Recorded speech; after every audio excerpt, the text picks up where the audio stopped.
Guys, welcome back to my channel. তো আজকে যাচ্ছি হচ্ছে খেলা দেখতে। তো আমরা রেডি হয়ে গেছি, এখন ক্যাবের জন্য ওয়েট করছি। ওর জয় মোহনবাগান। কিন্তু এখনো ড্রেস পরেনি, ড্রেসটা কিনতে হবে, তারপর পরবে। আমার ড্রেস নিয়ে নিয়েছি, তো কি করবো আমি? হ্যাঁ, আমি ওর ড্রেসটা পরে নিয়েছি। যাই হোক, ও ড্রেস কিনবে।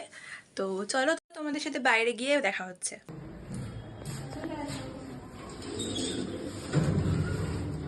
তো যেহেতু অনেকদিন পরই ব্লগ করা স্টার্ট করছি, তো তার জন্য কিছু ভুলভ্রান্তি থাকতেই পারে, তো সেটা একটু অ্যাডজাস্ট করে নিও তোমরা। আর এদিকে আমরা পৌঁছে গেছি। আমাদের বাড়ি থেকে মিনিমাম স্টেডিয়ামের ডিস্টেন্স 15 মিনিট টু 20 মিনিটস। তো জামা কিনে নিয়েছে। তো আমার লাইফে ফার্স্ট টাইম আমি এভাবে মাঠে এসে খেলা দেখছি। তো ও এর আগেও এসেছে মোহনবাগানের খেলা দেখতে। আর এদিকে দেখো আমি মাঠে ঢুকে পড়েছি, আর সেদিনকে অডিয়েন্স ফুল ছিল। ভাগ্যিস আমরা তাড়াতাড়ি এসে একটু নিজেদের পছন্দ মতো সিটটাকে আগে বসে পড়েছি, নয়তো হয়তো সিট পেতাম না। আর ফার্স্টের এই জিনিসগুলো দেখতে সত্যি কথা খুব ভালো লাগছিল। আর যুবভারতী সেদিনকে পুরো ফুল অডিয়েন্স ছিল, কিন্তু তারপরেও সিঁড়ির মধ্যেও মানে অডিয়েন্স ঢুকে বসে পড়ছে, মানে এমন অবস্থা।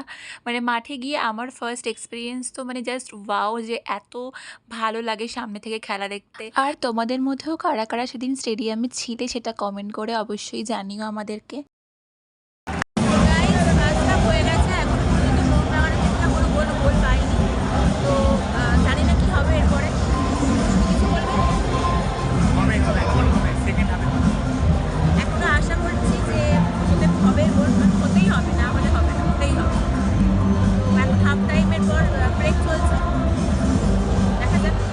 আর সেদিন মাঠে বসে যা টেনশন করেছি আমরা, বোধহয় লাইফে এরকম টেনশন কোনোদিনও করিনি, কারণ একটা গোলের জন্য আমরা মানে পাগলের মতো ওয়েট করছিল সবাই।